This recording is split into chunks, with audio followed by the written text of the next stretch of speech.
मक्का में गर्मियों का ज़माना था। रेत के तूफान उड़ते, हवाओं में गर्माहट थी और काबा के आसपास कुरैश के कबीलों की शान और शौकत छाई रहती थी। इसी शहर में एक औरत थी जिसे सब उम्म जमील कहते थे, जिसका असल नाम था अरवा बिनते हर्ब। वही हर्ब जो अबू सुफियान का बाप था, यानी कुरैश के सबसे ताकतवर खानदानों में से एक का सरबराह। और वो औरत अबू लहब की बीवी थी, नबी सल्लल्लाहु अलैहि वसल्लम के अपने चचा की हमसफर। उम्म जमील की जिंदगी एक इज्जतदार, दौलतमंद और शौकत भरे घराने में गुजरी। उसके वालिद कुरैश के इज्जतदार सरदारों में शुमार होते थे। बचपन से ही उसके अंदर घमंड, गुस्सा और तीखी जुबान थी। जब उसकी शादी अबू लहब से हुई, जो मक्का का सबसे अमीर और ताकतवर आदमी था, तो इस दौलत और मकाम ने उसके घमंड को और भी तेज कर दिया। अबू लहब की दौलत ने उसे मक्का की मशहूर औरतों में शामिल कर दिया। वो अपने जेवर, अपने लिबास और शौहर की शान पर फख्र करती थी, लेकिन असल में उसका असल असलाह उसकी जहरीली जुबान थी। लोगों के बीच अफवाहें फैलाना, दूसरों की इज्जत को मिट्टी में मिलाना और जिस किसी शख्स से उसे नफरत हो जाती उसके लिए हर जगह जहर उगलना, ये सब उसके रोजमर्रा के अमाल थे। लेकिन समझने वाली बात यह है कि उम्म जमील नबी सल्लल्लाहु अलैहि वसल्लम की अजनबी दुश्मन नहीं थी। उसका ताल्लुक नबी से करीबी रिश्तेदारी का था। अबू लहब जो उसका शौहर था, नबी सल्लल्लाहु अलैहि वसल्लम का अपना चचा था। यहाँ तक कि नबी सल्लल्लाहु अलैहि वसल्लम की दो बेटियां हज़रत रुकैया और हज़रत उम्म कलसूम रदियल्लाहु ताला अन्हा अबू लहब के बेटों से मंगनी शुदा थी। यानी रिश्ता सिर्फ कबीली नहीं बल्कि नबी सल्लल्लाहु अलैहि वसल्लम के घर तक का था। लेकिन जैसे ही रसूलुल्लाह ने नबूवत का दावा किया और अल्लाह का कलिमा बुलंद किया, अबू लहब और उम्म जमील दोनों नबी के सबसे बड़े दुश्मन बन गए। सिर्फ दुश्मन ही नहीं, उन्होंने नबी सल्लल्लाहु अलैहि वसल्लम की बेटियों की शादियां सिर्फ इस वजह से तोड़ दी कि उनके वालिद ने अल्लाह का पैगाम पेश किया। सोचिए एक बाप के दिल पर कैसा जख्म लगा होगा जब अपने करीबी रिश्तेदार ने सिर्फ दीन की वजह से उसके घर का रिश्ता तोड़ दिया। उम्म जमील के लिए इस्लाम सिर्फ एक अकीदा नहीं था, बल्कि उसकी दुनिया और ताकत के लिए एक बड़ा खतरा था। जब पहली दफ़ा उसने मोहम्मद सल्लल्लाहु अलैहि वसल्लम के दावाए नबूवत के बारे में सुना तो उसने इसे एक गुजरने वाली बात समझी। लेकिन जैसे जैसे लोग नबी की पैरवी करने लगे, उसके दिल में खौफ और गुस्सा बढ़ता चला गया। अब उसके लिए यह सिर्फ मजहबी मसला नहीं था, बल्कि उसके घर, उसके कबीली निज़ाम और उसकी बढ़तरी का सवाल बन गया था। अपने शौहर अबू लहब के साथ मिलकर वो इस्लाम के खिलाफ लड़ने वाली लीडर्स में से बन गई। उसका मक्का की औरतों पर मजबूत असर था। उसकी कही बात पूरे शहर में फैल जाती।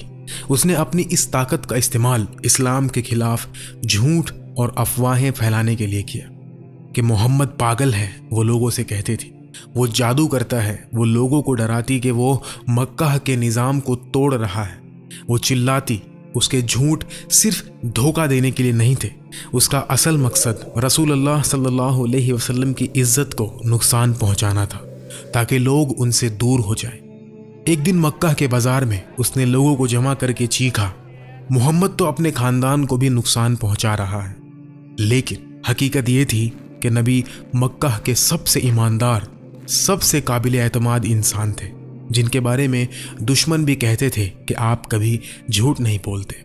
उम्म जमील की सबसे बड़ी दुश्मन हज़रत खदीजा रदियल्लाहु ताला अन्हा थी, जो मक्का की सबसे मोहतरम औरतों में शामिल थी और नबी सल्लल्लाहु अलैहि वसल्लम की सबसे मजबूत हिमायती थी।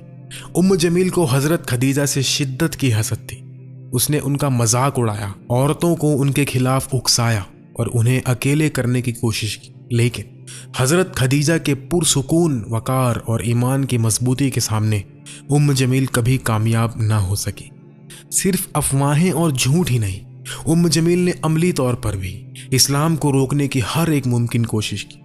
उसने नए मुसलमानों को धमकाया, कुरैश के सरदारों को उन पर जुल्म करने के लिए उभारा, नबी सल्लल्लाहु अलैहि वसल्लम के रास्ते में कांटे बिछाए और लोगों को मुसलमानों से तिजारत तोड़ने पर मजबूर किया। एक दिन जब रसूलुल्लाह सल्लल्लाहु अलैहि वसल्लम काबा के पास नमाज अदा कर रहे थे, ابو لہب اور جمیل نے اپنے لوگوں کو ان پر گندگی پھینکنے کا حکم دیا۔ قریش کا سب سے ایماندار شخص جسے سب صادق اور آمین کہتے تھے ان کے سامنے ذلیل کیا گیا، لیکن جتنی انہوں نے کوشش کی مسلمانوں کی تعداد ہر روز بڑھتی چلی گئی۔ اس سے جمیل پاگل ہو گئی تھی۔ جھوٹ اور بہتان کافی نہیں رہے تو اس نے قتل کا منصوبہ بنانا شروع کر دیا۔ کئی سالوں تک جمیل اور ابو لہب اسلام کے سب سے بڑے دشمن بنے رہے اور ان کا ذکر قرآن میں امر ہو گیا۔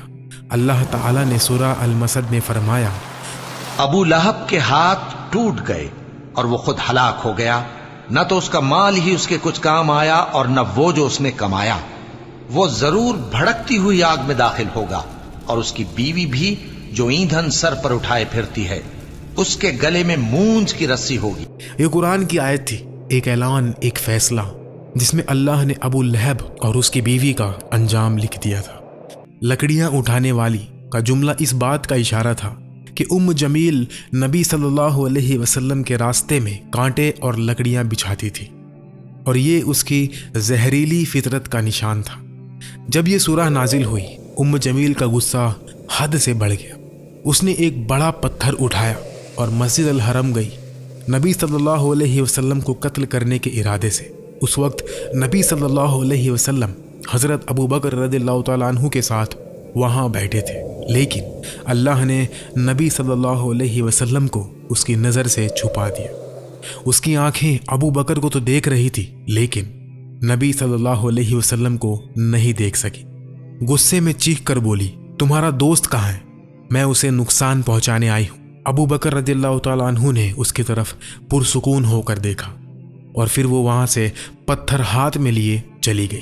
اللہ نے اپنے رسول کی حفاظت کی اور جمیل رسوائی کے ساتھ واپس گئی۔ اس کے باوجود ابو لہب اور جمیل نے اسلام کے خلاف بائیکاٹ کا ساتھ دیا۔ 3 سال تک مسلمانوں پر ایسا ظلم ہوا کہ انہیں ایک وادی میں بند کر دیا گیا، جہاں بھوک، پیاس اور تنگ دستی نے ان کا امتحان لیا، لیکن جمیل کا دل وہاں بھی نہیں پگھلا۔ پھر اللہ کا فیصلہ ہوا۔ ابو لہب کو ایک خوفناک بیماری لگی، ایسی بیماری کہ لوگ اس کے پاس جانے سے بھی ڈرتے تھے۔ وہ اکیلا مر گیا، درد اور ذلت میں۔ اس کی لاش لوگوں نے ہاتھ بھی نہیں لگائی۔ آخر میں چند لوگوں نے پیسوں کے بدلے اس کی لاش گڈھے میں پھینک دی اور پتھروں سے اسے ڈھک دیا۔ دولت اور عزت کا گھمنڈ سب خاک میں مل گیا۔ ابو لہب کے بعد جمیل اکیلی رہ گئی۔ وہ عورت جو کبھی قریش کی طاقت تھی، اب کمزوری اور ذلت کا نشان بن گئی تھی۔ روایتوں کے مطابق اس کی بھی موت بہت خوفناک ہوئی۔ کوئی کہتا ہے کہ ایک پتھر کے نیچے دب کر مری، بلکہ کچھ کہتے ہیں کہ اس کی گردن رسی میں پھنس کر ٹوٹ گئی۔ جو بھی تھا، قرآن کے لفظ فی جیدہا حبل من مسد اس کے انجام میں حقیقت بن گئے۔ تو دوستو، جمیل اور ابو لہب کی کہانی صرف ان کے لیے نہیں بلکہ قیامت تک کے لیے ایک چیتاونی ہے۔ دولت، مقام اور خاندان کا گھمنڈ انسان کو بچاتا نہیں۔ جو لوگ اللہ اور اس کے رسول صلی اللہ علیہ وسلم کی مخالفت کرتے ہیں، ان کا انجام ہمیشہ رسوائی، درد اور عذاب ہوتا ہے۔ اے اللہ، ہمیں ان لوگوں میں سے نہ بنا جو غرور اور نفرت کی آگ میں جھلس کر تیری رحمت سے دور ہو جاتے ہیں۔ ہمیں ان میں شامل فرما جو نبی صلی اللہ علیہ وسلم کے راستے پر ایمان، صبر اور حسن اخلاق کے ساتھ زندگی گزار کر تیری جنت کے حقدار بنتے ہیں۔